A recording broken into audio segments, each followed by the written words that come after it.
All right, I think we're ready to get started. So welcome everybody. My name is Caitlin Stiver. I am the Director of Brand Marketing here at TRG, and I am going to moderate today's webinar, which is all about retail fulfillment and the supply chain um, landscape.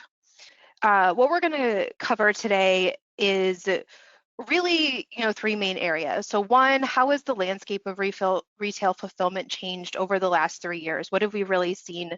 What are some of the major changes?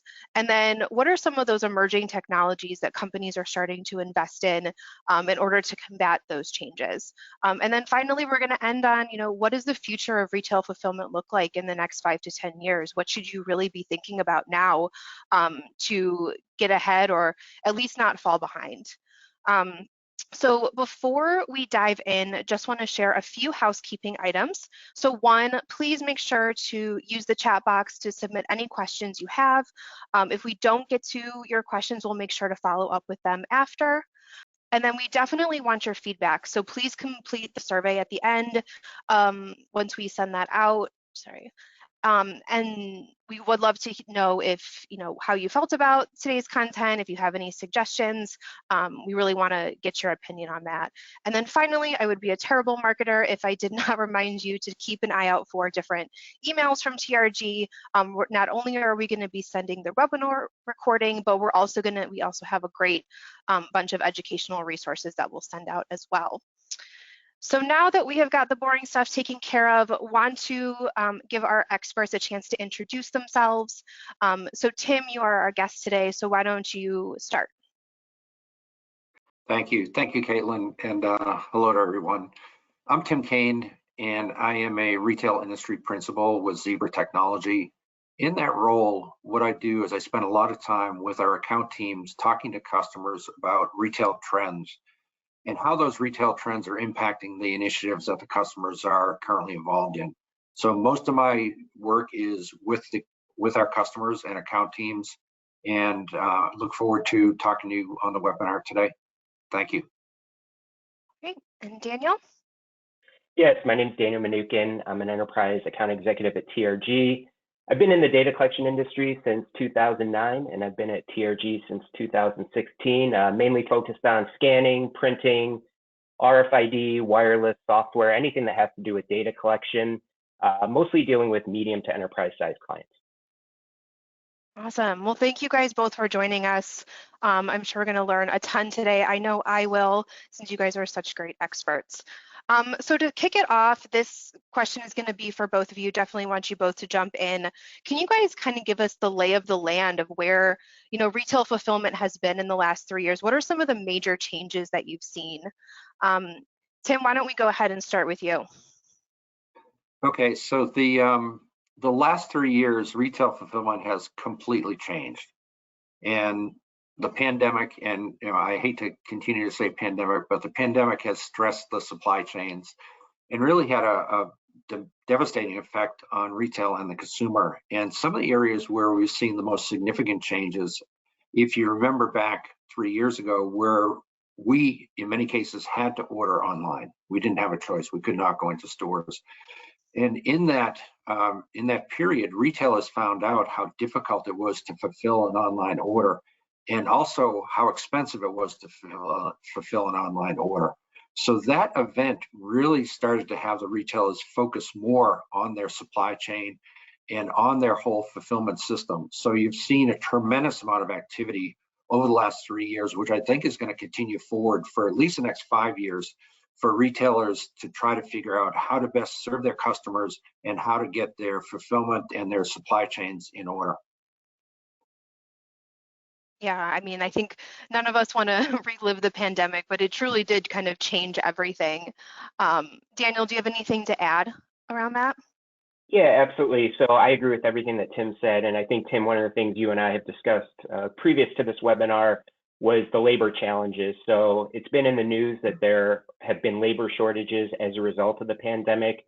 The labor shortages continue. So you've got a lot of clients, especially on the fulfillment side, looking into automating as many processes as they can. So in the past, and I've said this before, there was concern about, is all this automation, is all this robotics going to take our jobs? And instead it's changed to clients saying, we need these robotics, we need this automation in order to fulfill our customers' orders in a timely manner. So you've gone from this fear of technology to this embracing of the new technology. And you're really starting to see some of the cutting edge technologies again, such as fixed industrial scanning and robotics take off in the last few years.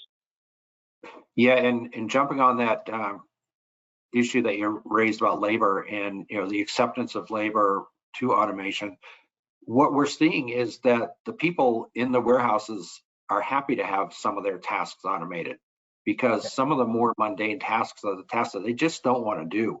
And if they can be given a job that gives them more benefit, more flexibility, and enhances their quality of life, they're all for that. And much of the automation that's going on today can do that for the warehouse workers. Absolutely. Yeah, that makes a lot of sense. I know in the very short amount of time I've worked in this industry and hearing about robotics, it's always people are trying it out to take out the trash. Like that's kind of one of the first things, because really, who really wants to do that?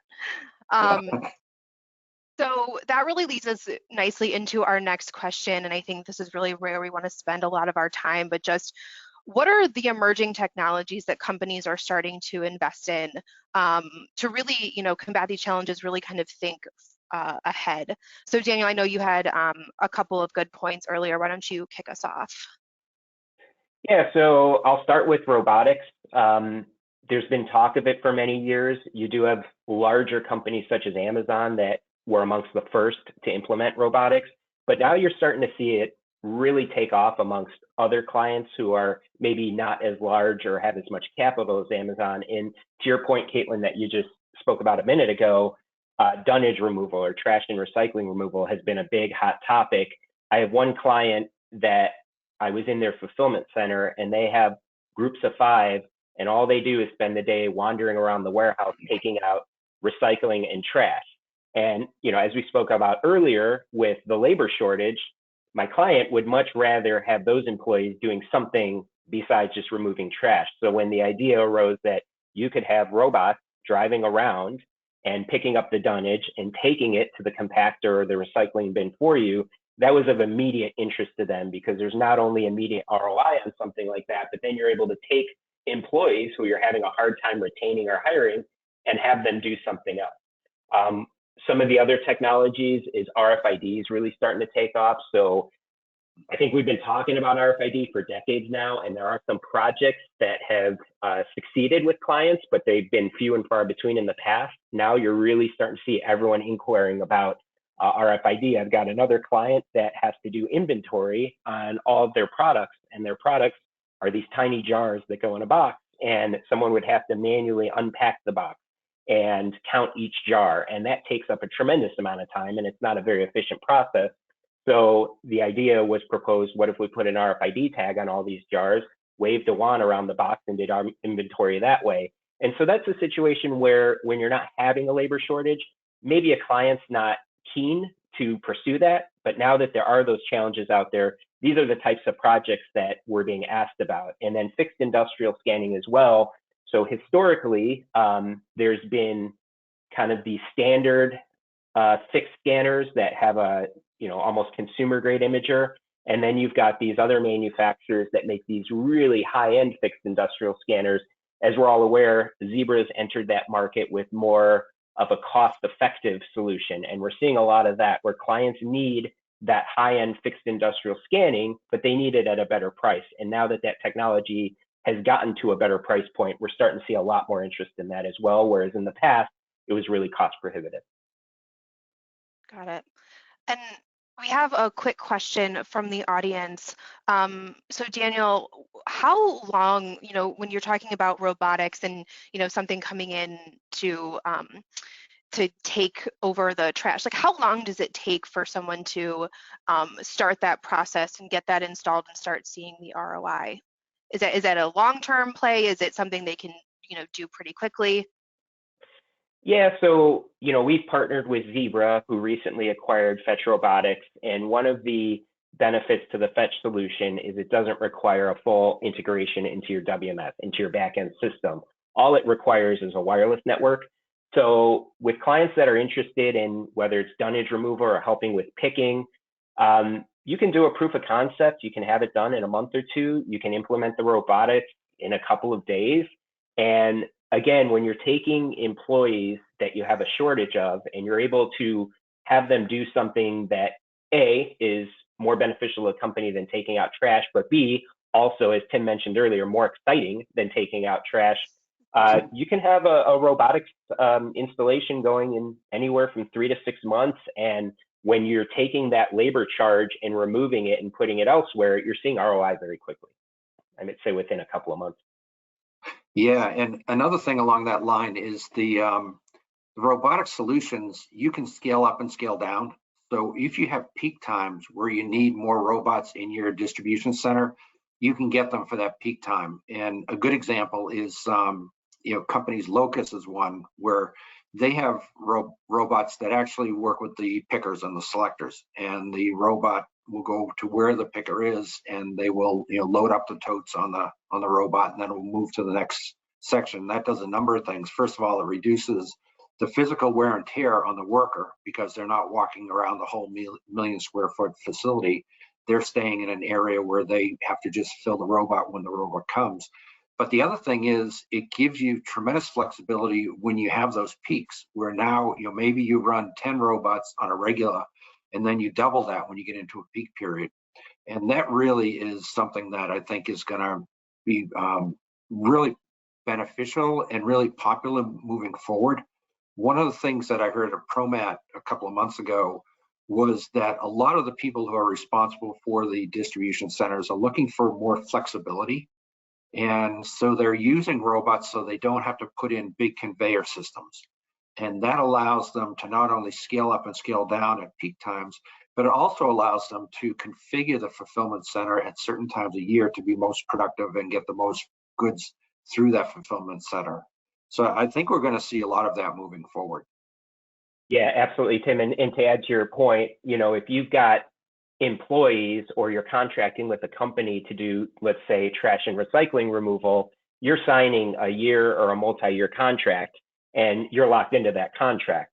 But if you're able to use those employees for something else and put in robotics, to your point, you can add and remove as needed. It's not something you're necessarily committed to long term. So if you need a couple more robots for your peak season, you can go ahead and add that temporarily. If things slow down in the summer, you can remove it. So you're not locked into spending all this money for resources that you might not need to use consistently throughout the year. Right. And another thing that I just want to point out, the slide has the software component on it. And we don't want to forget about that. That the sophistication level of software has increased tremendously over the last few years. And I hate to say it because AI has become a bad word, but the utilization of AI to make your software systems, smarter and more efficient, and they're going to learn, ahead of you. So for instance, if you're just looking at, how do you decide what you're going to put in your warehouses? Well, there are demand forecasting systems out there now that you can work with, and they will help you predict what goods you're going to need in what warehouses when. So, and those are AI, those are machine learning AI. They look at trends, they look what's happening in the weather, they look at what's happening, seasonality.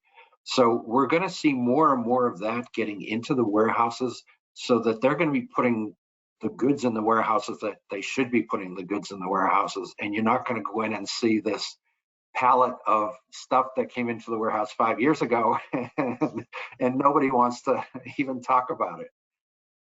Yeah, no, absolutely. I think the thing that's interesting right now is all of these software companies are on board with all the emerging technologies. So in the past, you might see a new technology come out such as RFID, and everyone kind of sits on the sidelines and says, let's wait and see if this takes off or not. But I think the software and the hardware companies are both on the same page. So you've got a lot of innovative software coming out that applies to these technologies. So again, just to use dunnage removal as another example, Avanti, which is a software partner of all the major manufacturers for barcode scanning, you might have robots scheduled to go around the warehouse and pick up trash or recycling at certain times a day.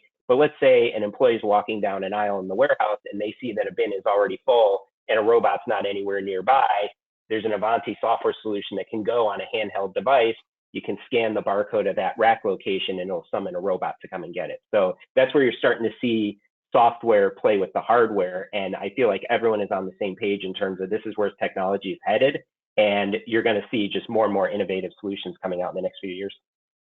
Yeah, and another point on that same point is the idea that if you're in a warehouse, and these are large 800,000, a million square foot facilities, and you have somebody at one part of the warehouse that you need to get a message to, well, traditionally you would walk over and find that person, or you might wait for the break and just let the message go. But now you can either use voice on a device and call that person, do a push to talk in the warehouse, or you can send a text, or you can, if you have the right software, you can send a task, a dynamic task that tells that person, what are you doing right now because we have an emergency that you need to take care of. And the software is integrated into the hardware, and it's just making the associate so much more productive. Yeah, that makes total sense. We do have one other question that just came in. So they say companies are cautious of unnecessary spending during the recession. How do you recommend, having those conversations about starting to implement some of these technologies, given kind of where we're at economically? Yeah, so Tim, I'll go ahead and take that question. So, you read the news nowadays, especially the financial news, and one day it's the economy is not going into a recession, and the next day it is, and everyone seems to have a different opinion, and it changes every day. And so I think for customers, you've got certain industries where they're almost recession proof. I'll give you an example. I work with some clients in the cannabis industry, and they continue to purchase equipment as if the economy is continuing to go full speed ahead.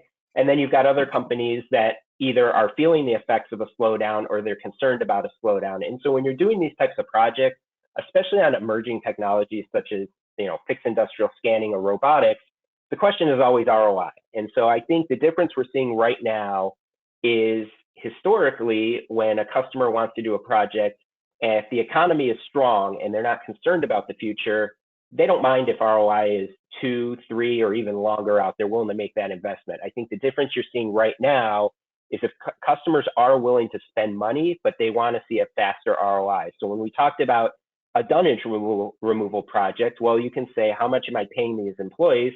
How much does this robotics implementation cost? And if I put these employees somewhere else, or I don't sign that contract to keep this company coming in to remove trash, how much is that going to save us? And it's very easy to figure out ROI. And I'm working on a project right now where we're looking at 3 to 6 months of savings. So I think that's really what customers are looking at is they're willing to spend money. They're cautious, but they're willing to spend money as long as that ROI schedule is a little bit shortened, as opposed to when there's boom times. I think customers are more comfortable spending money on a longer ROI scale. Yeah, I agree with all of that. And we're starting to see customers kind of pause a bit. Now, what this does is it allows you to have some really great conversations with the customers, because when you're driving at ROI, what you're really driving at is how are you going to give them a solution that's going to really deliver value to their business, so you can get a much richer conversation and understand their business a lot better, and then come back to them with a real solution that perhaps you hadn't thought of up front because you hadn't had the amount of information about the company. So I think that presents great opportunities for the account managers who are in talking with their customers to really dig and probe and find out they're going to spend money, and you just want to make sure that they're spending it with you. So how can you capture some of that money that they may think they're going to spend somewhere else? So we've been talking a lot about robotics and AI and things like that. And, to someone like me, that sounds like the future. Like, this just seems very futuristic based on, robotics just seems like something that was like, oh, that'll happen in a million years.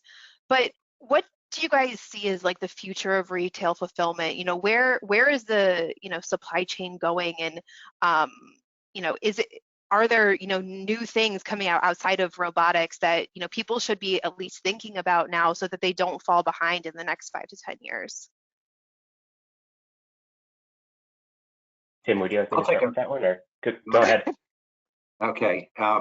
So if you're looking 5 to 10 years out, that seems like a pretty long horizon, but realistically, it's not. I think there are a few things that you're going to see that are related to retail fulfillment. The first one, and we've hit on this already, but automation. Automation is not stopping, it's accelerating. So we're going to see much more automation, especially in distribution centers, because that's an area where you can really see benefit of, taking a task that was done by a human and have a robot do that. So I think we'll see tremendous automation there. The other thing is, if you go through the whole fulfillment to the point where you get the product to the customer, a lot of retailers now are looking at meeting the customer where they want to be met. So, if they order from you, they're going to tell you where they want those goods delivered and when. And I think the smart retailers are really going to look at that and figure out, how do I do that in a way that's going to be most effective to my customers? One of the things that you're going to see, and Daniel touched on this at the beginning, is inside the store, you're going to see more RFID, because that's going to help them really pinpoint the accuracy of the inventory that's there. It will also allow them to carry less inventory. And that's a tremendous savings for retailers. If they can reduce the amount of inventory in their stores because they know exactly what's there and where it is, that is a tremendous saving. And then the final thing is getting the product to the consumer where they want it. Well, that's a challenge, because today, if you're fulfilling an online order and you're shipping it to the consumer, you're losing money. And they have to figure out, what can we do throughout our supply chain to at least get us to break even. So you'll see automation in the form of, again, applications that will help them on demand planning. Where do I put the product and where do I put it, so that they can be more efficient in having the right inventory where it should be when it needs to be there. And then I think we're going to continue to see experimentation on, how do I get the order, the last mile? How do I get that final thing? Do I use autonomous vehicles? Do I use drones? And do I set up boxes, locker boxes throughout, or is there some new technology which we haven't seen yet that's going to emerge in the next several years, which is going to allow you to get that product to the customer where they are and when they want it? Yeah, no, I think those are excellent points, Tim. And to add to that, we've learned a lot in the last few years during the pandemic. So I think that you're going to see customers investing more heavily in the technologies we've talked about, because they don't want to have to be blindsided by a labor shortage again. Or, Tim, when you talk about managing inventory, there was definitely a timeline in the beginning of the pandemic where nobody had anything in stock and it was a scramble to get anything. Yeah. And now you're reading that a lot of these companies are overstocked. And so I think software solutions combined with the technology we've talked about are going to help minimize that. And again, I think the key is, if you're not implementing these new technologies that we're talking about, you're going to get left behind, and a competitor is going to be more efficient, and they're going to end up taking your customers. And, and in addition, Tim, you mentioned drones. We've all read about how Amazon wants to deliver orders with drones, but I also think that in addition to robotics and fixed industrial scanning and RFID, there's going to be a place for drones in the warehouse. So I know when I was at ProMat, you start to see these boosts of drones that can do cycle counting or inventory. They can get up to these high areas very quickly that it takes a lot longer for a person to do. So I think any technology that you see out there, whether it's for commercial use or otherwise, they're going to take a look at how can this improve efficiency, because supply chain is just growing and growing. E-commerce is growing and growing. And so I think you're going to see, how do we become more efficient and how do we avoid some of the challenges we were forced to face during the pandemic. Yeah, and if you look 10 years out, one of the things that was at ProMat, and I think a lot of people really looked at it and thought it was cool, was the robot that looked like a man or like a person. And are we going to see robots like that in fulfillment centers lifting large packages of product? I was in a DC not too long ago, And one of the biggest challenges they had was and Daniel, you'll appreciate this, it wasn't your customer, but it was somebody who has similar product.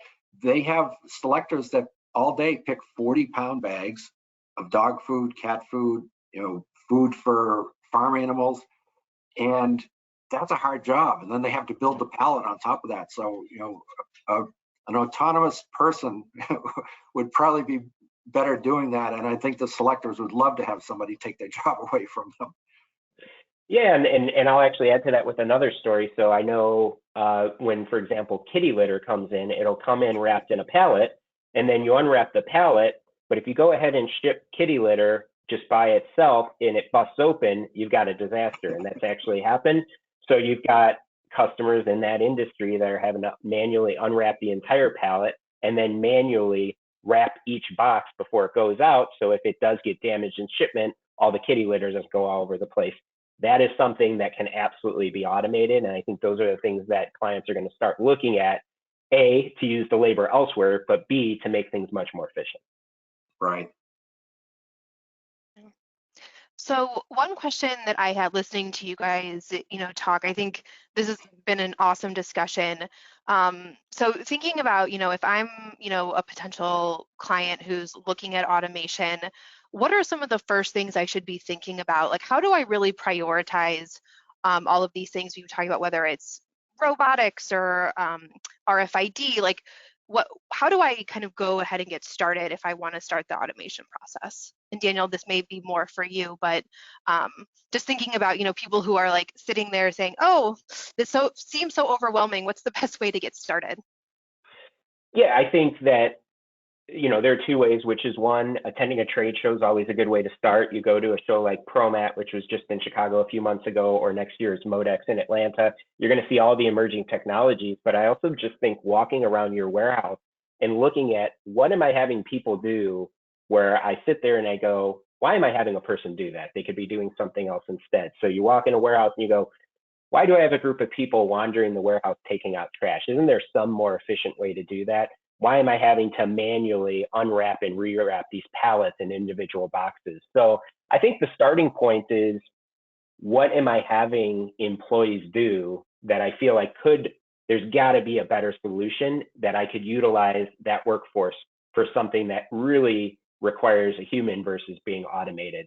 So I think that's the place to start. And then you reach out to your preferred partner and they're going to be educated on all these things, and you can start to do demos, you can do proof of concepts. And again, some of these projects take longer to fully vet out than others. But again, as I said earlier, if you want to keep up with things, if you want to keep up with your competition, these are the types of products that you're going to have to start looking at in software as well.